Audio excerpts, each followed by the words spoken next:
প্রায় ৩ বছর ধরে নরসিংদীর আমিরগঞ্জ, ঘোড়াশাল ও শ্রীনিধি রেল স্টেশন বন্ধ থাকায় ভোগান্তিতে পড়েছেন এসব এলাকার রেল যাত্রীরা।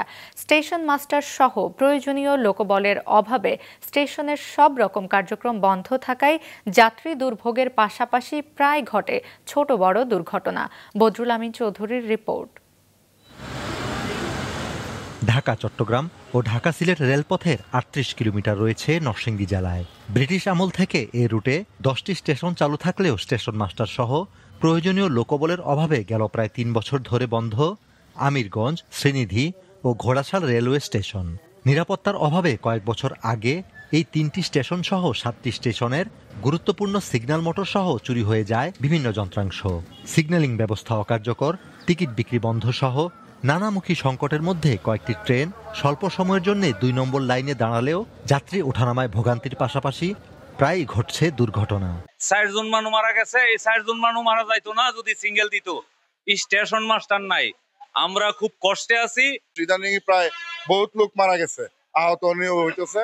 তা আমরা চাচ্ছি যে এই স্টেশনটা অতি দ্রুত সচল করা হোক।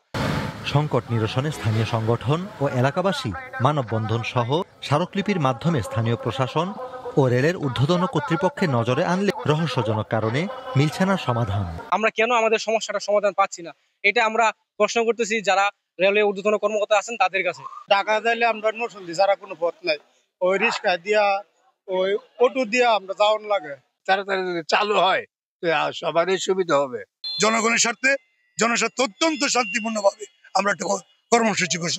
স্টেশন মাস্টার সহ প্রয়োজনীয় লোকবল দেওয়া হলে স্বল্প সময়ের মধ্যেই স্টেশনগুলোকে সচল করা সম্ভব বলে জানিয়েছেন রেলের কর্মকর্তারা। মাস্টার দিলে আমরা পয়েন্টে মোটর সেট করে দিলে আমরা ২-৩ দিন লাগবে, 2 দিনের মধ্যে স্টেশন চালু হয়ে যাবে। এখন শুধু আমাদের মাস্টারের অভাব। পুনরায় স্টেশন মাস্টার নিয়োগ না হওয়া পর্যন্ত স্টেশন চালু করা সম্ভব হবে না।